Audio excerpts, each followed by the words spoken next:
So hello and welcome. तो आज हम लोग इस वीडियो में देखने वाले हैं क्लास 9th का सोशल साइंस का चैप्टर नंबर फर्स्ट, जिसका नाम है cartography and study of maps. Basically हम लोग इसमें क्या करने वाले हैं, मैप्स के बारे में जो है क्या करने वाले हैं, हम स्टडी जो है करने वाले हैं। ठीक है, तो देखो आपका नया सेशन चालू हो गया है, तो मैं नए चैप्टर से ही आपके लिए स्टार्ट कर रहा हूँ। इसके अलावा मैंने जो है हिस्ट्री के वीडियोस ऑलरेडी अपलोड कर दिए हैं, तो हिस्ट्री के वीडियोस आप जाके वहाँ से जो है क्या कर सकते हो, वॉच आउट कर सकते हो। इसके अलावा अगर आपको साइंस का या मैथ्स का या किसी भी और सब्जेक्ट का अगर वीडियो चाहिए होगा 9th क्लास का, तो आप कमेंट करके बता सकते हो। मैं वीडियोज़ जो है क्या करूँगा, डेफिनेटली आप सबके लिए फ्री ऑफ कॉस्ट अवेलेबल जो है करा दूंगा। जैसे क्लास 10th के लिए मैंने सारे वीडियोज़ फ्री में अवेलेबल हैं, मैथ्स के, साइंस के, सोशल साइंस के सारी वीडियोस जो है आप प्लेलिस्ट में जाकर या वीडियोस में जाकर जो है क्या कर सकते हो, देख सकते हो। बहुत अच्छी क्वालिटी में मैंने वीडियो आपके लिए प्रोवाइड जो है कराई है। फिर हम स्टार्ट करते हैं। देखो, अगर मैं आपसे एक बात पूछूं कि सपोज अगर दुनिया में मैप नाम का कोई चीज़ नहीं होता तो आपकी लाइफ जो होती वो कितनी डिफ़िकल्ट होती, तो आप बोलोगे कि सर बिना मैप के तो हमारी लाइफ काफ़ी डिफ़िकल्ट हो जाती। जैसे मैं आपको एग्जांपल बताता हूँ। मान लो आपको एक फंक्शन में जाना है आपके दोस्त के यहाँ, और आपने अपने दोस्त का घर देखा नहीं है, काफ़ी दूर है, तो आप वहाँ पर कैसे पहुँचोगे बिना मैप के हेल्प से। ठीक है, आपका फ्रेंड बार बार आपको लोकेशन तो नहीं बताते रहेगा फ़ोन करके कि 5 किलोमीटर स्ट्रेट आना, फिर 2 किलोमीटर में राइट लेना, फिर 3 किलोमीटर में सीधा आना, ऐसा तो कुछ बताएगा नहीं। अगर आपके पास मैप है तो आप किसी भी लोकेशन पर क्या कर सकते हो, बड़े आराम से पहुंच सकते हो। और जब से आजकल ये 4G 5G मोबाइल फ़ोन्स आने चालू हुए हैं, तब से तो मोबाइल फ़ोन में आप कहीं भी जाना है, बस उस जगह का लोकेशन डाल दो, आपको पूरा का पूरा जो है क्या मिल जाएगा, मतलब आपको रास्ता पूरा पता चल जाएगा कि हमें किस किस रास्ते में जाना है, कितना ट्रैफिक है, ट्रैफिक कम है या ट्रैफिक ज़्यादा है। तो मैप की जो वैल्यू है बहुत ज़्यादा होती है। ठीक है, अगर आपको किसी को अपना घर का लोकेशन बताना है तब भी आपको मैप की ज़रूरत पड़ेगी। तो मैप के बिना हमारी जो लाइफ है वो क्या होती है, डिफ़िकल्ट हो जाती है। ठीक है, ये तो रही छोटे एरिया की बात। अगर हम लोग इंटरनेशनल लेवल पर करें तो जैसे मान लो मुझे जो है क्या करना है, इंडिया से रशिया जाना है। ठीक है, बाय रोड जाना है, एरोप्लेन से नहीं जाना है मुझे। तो अगर मुझे बाय रोड जाना है इंडिया से रशिया, तो मुझे रास्ता तो मालूम होना चाहिए ना कि मैं कहाँ से निकलूंगा, किस रास्ते पर जाऊंगा, कब टर्न लूंगा, बीच में क्या आएगा क्या नहीं आएगा। तो इसीलिए मैप की जो इंपॉर्टेंस होती है वो काफ़ी ज़्यादा होती है। और अगर आप क्लास 10th में जाओगे तो इसी मैप के बेसिस पर आप बहुत सारी चीज़ों को क्या करोगे, स्टडी करोगे। इवन आगे के लाइफ में भी आपको मैप के बारे में इस क्लास में पढ़ने के बाद आपको कोई प्रॉब्लम जो है नहीं होगा। आप बड़े आराम से अपनी ज़िंदगी में कहीं भी आप मैप के बारे में अगर जानना चाहते हो, बताना चाहते हो, तो बड़े आराम से वो काम जो है कर सकते हो। ठीक है, अब देखो यहाँ पर एक पॉइंट दिया है, Dulichan and Sushila live close to each other. One day they got into an argument over the positioning of water drain. देखो दो लोग हैं यहाँ पर, दुलीचंद और सुशीला, ये दोनों का जो घर है वो पास पास ही है। एक दिन दोनों में इस बात को लेकर आर्ग्यूमेंट हो गया कि उनके घर के आसपास जो पानी का जो टैंक है, वो पानी का टैंक का लोकेशन क्या है। ठीक है, they call the patwari to settle the dispute. How do you think the patwari resolve the issue. अब इन्होंने क्या किया, इस छोटे से प्रॉब्लम को सॉल्व करने के लिए सीधा पटवारी भाई साहब को फ़ोन कर दिया। बोले कि हमें लोकेशन पे प्रॉब्लम हो रही है, आप आके हमें लोकेशन बता दो कि हमारे घर के बाजू में जो पानी टंकी है उसका लोकेशन क्या है। तो पटवारी भैया आए, अपने साथ पूरा कागजात लेकर आए, क्योंकि उनके पास मैप रहता ही है। तो उसी मैप्स के थ्रू उन्होंने देखा और बता दिया कि आपके पानी के टंकी का लोकेशन ये है करके, तो प्रॉब्लम जो है क्या हो गया, रिजॉल्व हो गया। ठीक है, पटवारी के पास मैप रहता है। ठीक है, आप लोग जो गांव में रहते होंगे उनको मालूम होगा कि पटवारी जो है जब आता है किसी भी चीज़ का नाप जोख करने, तो अपने पास जो है पूरा मैप लेकर आता है। ठीक है, पूरे गांव का। ठीक है, चलो आगे देखते हैं, स्टार्ट करते हैं मेन चैप्टर हमारा। Direction, scale and symbols are important in any maps, so we will begin by first learning about the what this terms mean. अगर आप किसी भी मैप को पढ़ते हो, जैसे इंडिया का मैप अगर आपने बाहर से खरीद कर लाया मार्केट से और उसके रूम में आपने पेस्ट किया, तो उसमें देखना बहुत सारे सिंबल्स बने होते हैं। ठीक है, आप जाके देखना, अगर आपके घर में नहीं है तो आप स्कूल में जाकर देखना, स्कूल में डेफिनेटली मैप्स होगा, छत्तीसगढ़ का मैप होगा, इंडिया का मैप होगा, अलग अलग वर्ल्ड का मैप होगा। तो उसमें देखना बहुत सारे सिंबल्स होते हैं, बहुत सारे डायरेक्शन होते हैं, बहुत सारे स्केल होते हैं। तो ये सब का मीनिंग क्या होता है, इसी को हम लोग अभी बेसिक वाले टर्म्स में जो है पढ़ेंगे। तो इस चैप्टर में हम लोग स्टार्ट करते हैं। पहला जो टर्म्स हमें समझना है मैप से रिलेटेड, वो है डायरेक्शन। ठीक, if someone ask you in which direction is the style, you will probably point in the direction where the sun rises. अगर आपसे आकर कोई पूछता है कि बताओ भाई कि जो है ईस्ट डायरेक्शन इसमें कहाँ है, मतलब आपको आपके सामने खड़ा हो गया और पूछा कि चारों तरफ में मुझे बता दो कि किस दिशा में जो है ये कौन सा जो है ईस्ट डायरेक्शन को लोकेट कर रहा है, तो आपका आंसर क्या होगा? आपने छोटे क्लासेस में पढ़ा है क्या कि सन राइजेस फ्रॉम ईस्ट, तो आप क्या बोलोगे कि भैया जहां से सन राइजेस होता है ना वही ईस्ट है करके, ठीक है, क्योंकि ये हमें मालूम है। If you know one direction it is easy to figure out the other three mains direction. अब आपको पता होगा कि हमने क्या किया है, हमारे चारों तरफ जो भी है उसको चार मेन डायरेक्शन में डिवाइड किया है, और उसमें से अगर हमें कोई भी एक डायरेक्शन अगर मालूम है तो हम बाकी तीन जो है मेन जो तीन और बचे उसको हम लोग बड़े आराम से क्या कर सकते हैं, फाइंड आउट कर सकते हैं कि बाकी तीन डायरेक्शन कहाँ कहाँ होंगे, ठीक है। जैसे अगर हमें ईस्ट मालूम है तो अगर हम लोग का जो फेस है, हमारा चेहरा, अगर सन जहां से राइज होता है उस साइड है तो हमारा फेस जिस तरफ है वो क्या होगा, हमारा ईस्ट होगा।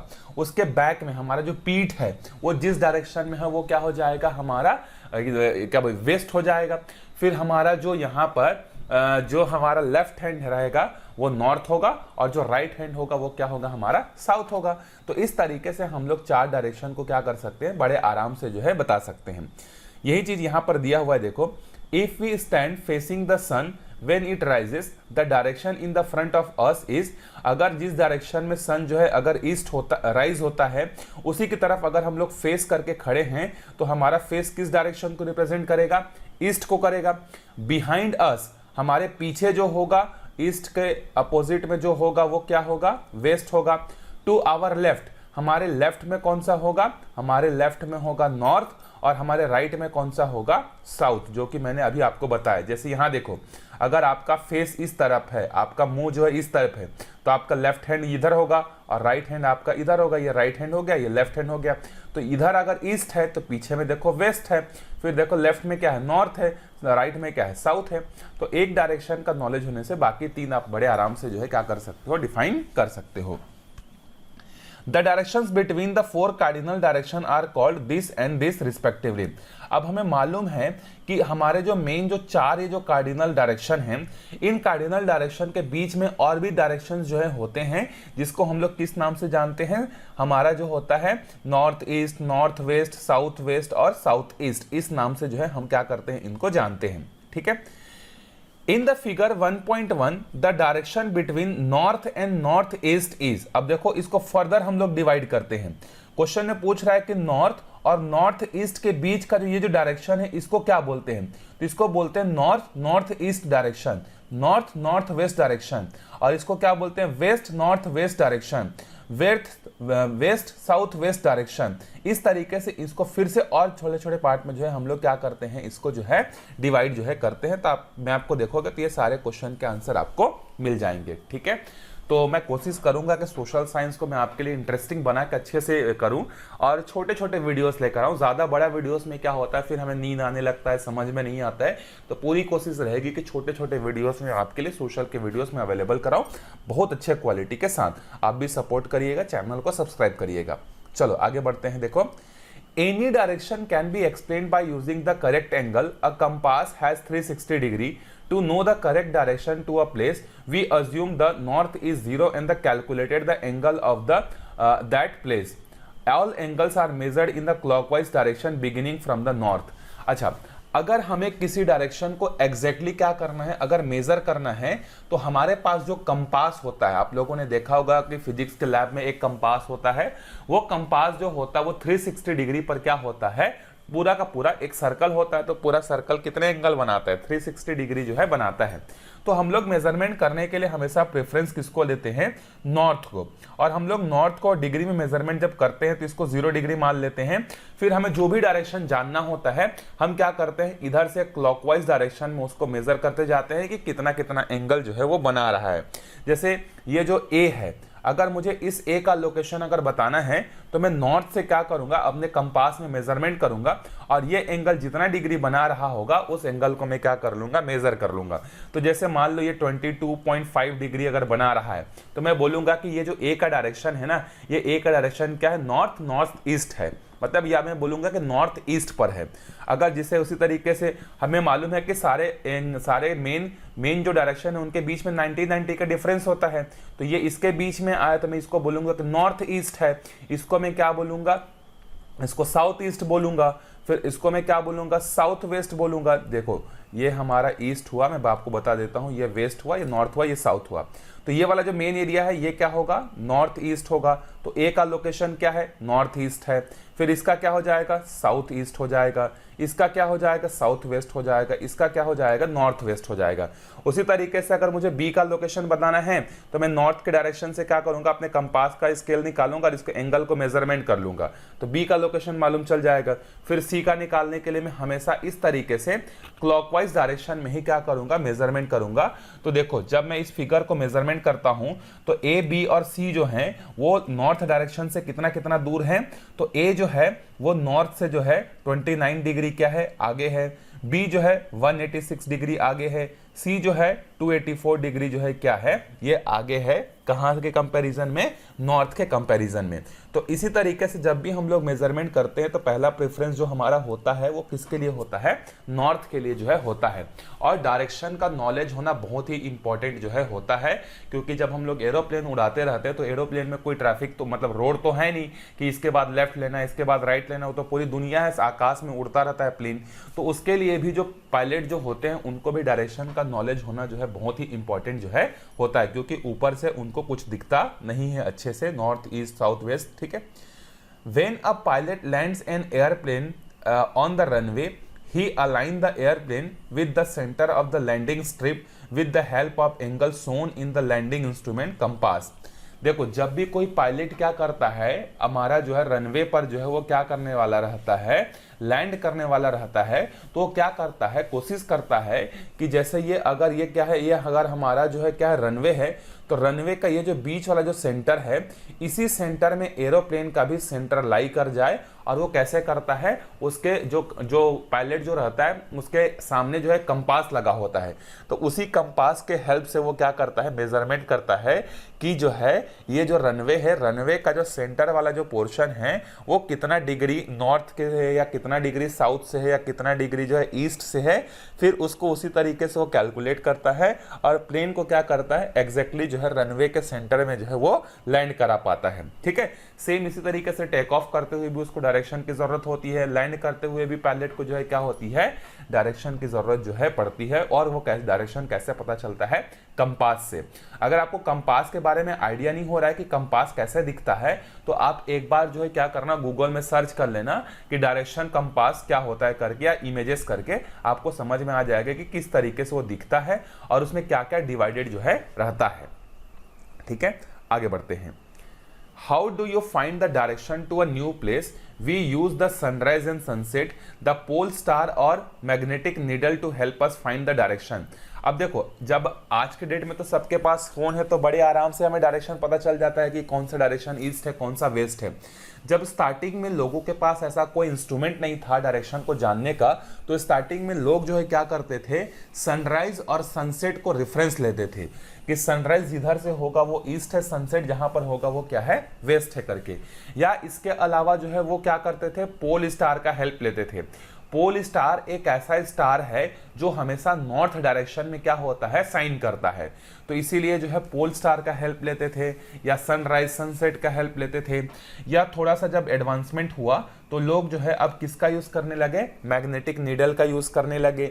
जैसे वास्को डी गामा जब इंडिया आया था या कोलंबस जब अमेरिका गया था, तो वो सब लोग कैसे आते थे, उस समय उनके पास गूगल मैप तो था नहीं कि डाल दिए इंडिया गूगल मैप के लिए और चलो भाई बताते गई गूगल मैप वाली मैडम, ऐसा नहीं है, ठीक है।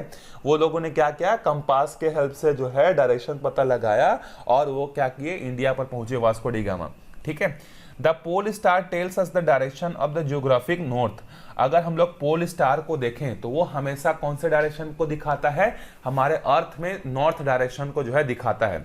Because it is always at a right angle to the 90 northern latitude North Pole, the geographic north is also called the true north। क्योंकि ये जो पोल स्टार जो होता है वो हमेशा नॉर्थ में ही क्या होता है, नॉर्थ जो डायरेक्शन होता है उसी में उसका लोकेशन क्या होता है, फिक्स्ड होता है। इसीलिए उसको हम लोग क्या बोलते हैं, ट्रू नॉर्थ भी जो है उसी को हम लोग बोलते हैं। तो पहले के जो लोग हैं वो इसी सब से क्या करते थे, डायरेक्शन का पता लगाते थे। It is use to draw maps opposite to the geographic north is the geographic south. अब देखो, अगर हमें नॉर्थ डायरेक्शन के बारे में पता चल गया कि ऊपर की तरफ नॉर्थ है तो उसके नीचे क्या होगा, साउथ होगा, फिर इसके राइट में क्या होगा, ईस्ट होगा, फिर इसके लेफ्ट में क्या होगा, वेस्ट होगा। तो पहले इसी तरीके से लोग आइडिया लगाकर क्या करते थे, मैप जो है क्या करते थे, ड्रॉ करते थे। ठीक है। There is another north part from the geographic north. It is called the magnetic north. Magnetic needle always point to the magnetic north. The earth is a powerful magnet. अब देखो, एक तो हम लोग बादल को देखकर पता लगाते हैं क्योंकि स्टार जो होता है वो जमीन पर तो होता नहीं है, जो पोल स्टार की हम बात कर रहे हो तो आसमान में होता है। तो एक हम लोग आसमान में देखकर लगा सकते हैं कि नॉर्थ जो है इस डायरेक्शन में है करके। लेकिन एक और हमारे पास नॉर्थ होता है और उस नॉर्थ को हम लोग क्या बोलते हैं, मैग्नेटिक नॉर्थ बोलते हैं। मैग्नेटिक नॉर्थ क्यों बोलते हैं, क्योंकि आपको मालूम होगा कि हमारे अर्थ के अंदर में जो है क्या है, वहां पर आयरन है और बहुत सारे मेटल हैं जो कि एक मैग्नेट की तरह क्या करते हैं, वर्क करते हैं। तो जो मैग्नेटिक नॉर्थ होता है वो हमारी अर्थ के मैग्नेटिक फील्ड के कारण जो है क्या होता है, प्रोड्यूस होता है। तो एक तो होता है ट्रू नॉर्थ जो कि हम लोग बादल को देखकर पता लगाते हैं, और एक होता है हमारा मैग्नेटिक नॉर्थ जो हमारे अर्थ के मैग्नेटिक फील्ड के कारण जो है प्रोड्यूस जो है होता है। ठीक है। और जब हम लोग क्या करते हैं, कंपास को लेकर खड़े होते हैं तो हमारा कंपास यही मैग्नेटिक वाले को क्या करता है, ये जो मैग्नेटिक नॉर्थ है इसी मैग्नेटिक नॉर्थ को जो है बताता है। ठीक है। The earth is a powerful magnet, its core is made by mostly of the निकल एंड आयरन। अभी मैंने बताया कि हमारा अर्थ का जो अंदर वाला पोर्शन है, अगर ये अर्थ है तो अर्थ में जो है क्या है, ये जो अंदर वाला कोर वाला जो पोर्शन है इसमें निकल और आयरन होते हैं। तो निकल और आयरन मिलकर क्या करते हैं, एक मैग्नेट का काम करते हैं। और अभी आप क्लास 10th में जाकर पढ़ोगे कि मैग्नेट जो होते हैं वो हमेशा इसका ऊपर वाला पोर्शन नॉर्थ होता है और इसका नीचे वाला पोर्शन साउथ होता है। तो जब हम लोग एक कंपास लेकर डायरेक्शन ढूंढने की कोशिश करते हैं तो हमारा कंपास का जो निडिल होता है वो निडिल हमेशा इसी नॉर्थ की तरफ जाकर क्या होता है, रुक जाता है। तो ये नॉर्थ हो जाता है, ये साउथ हो जाता है, ये ईस्ट हो जाता है, ये वेस्ट हो जाता है। आई होप आपको समझ में आया होगा। However, this is a little away from the geographic north. This magnetic north and the south pole keeps shifting, whereas the true north and the south poles remains fixed. अब दोनों में difference क्या है, जो बादल है, बादल से हम लोग अगर पोल स्टार को देखते हैं तो वो लोकेशन हमेशा फिक्स होता है। ठीक है। सिंस हमारा अर्थ जो होता है वो रोटेट होता है तो मैग्नेटिक नॉर्थ जो होता है वो भी क्या होता है, फिक्स नहीं होता है, वो भी चेंज होते रहता है। तो अगर एक्चुअल में बोला जाए कि हम कहीं पर भी खड़े रहो, दिन में हो चाहे रात में हो, कौन सा हमें एग्जैक्ट नॉर्थ डायरेक्शन दिखाएगा, तो उसका आंसर है जो बादल का जो पोल स्टार है वो हमेशा आपको दिन हो, रात हो, सर्दी हो, गर्मी हो, बरसात हो, कुछ भी हो, वो आपको एग्जैक्ट नॉर्थ डायरेक्शन को दिखाएगा। जबकि हमारा अर्थ के मैग्नेटिक के कारण जो नॉर्थ पोल और साउथ पोल क्रिएट होता है उसका लोकेशन क्या होता है, स्लाइटली जो है चेंज जो है होते रहता है। ठीक है। तो उससे भी हम पता लगा सकते हैं कंपास के हेल्प से, लेकिन हमेशा एक्यूरेट आंसर आपको कौन देगा, एक्यूरेट आंसर देगा आपको पोल स्टार जो है हमेशा देगा। ठीक है। तो इस वीडियो में हम यहीं तक देखते हैं। धीरे धीरे आपको इंटरेस्ट आते जाएगा। हो सकता है कि ये पहला चैप्टर का वीडियो रहा होगा तो आपको थोड़ा सा लगेगा, लेकिन मेरे साथ बने रहो, मैं आपको सोशल को बहुत ईजी बना दूंगा। आपको किसी भी एग्जाम में रटने की जरूरत नहीं है। आप 10th का वीडियो जाकर देख सकते हो या 10th के वीडियोस पर कमेंट जाकर देख सकते हो लोगों के कि किस तरीके से उन्होंने जो है पढ़ा है और किस तरीके से उनको समझ में आया है। ठीक है। उनका जो कमेंट्स जो है वो बहुत प्यारा है। उन्होंने सही में एक्चुअल में सोशल को एंजॉय किया है, तो आप भी उसी तरीके से एंजॉय करोगे। मैं आपके लिए और इंटरेस्टिंग वे में कोशिश करूंगा अच्छे से आपको सोशल जो है समझ में आए। तो मिलते हैं अगले वीडियो में, तब तक के लिए बाय बाय।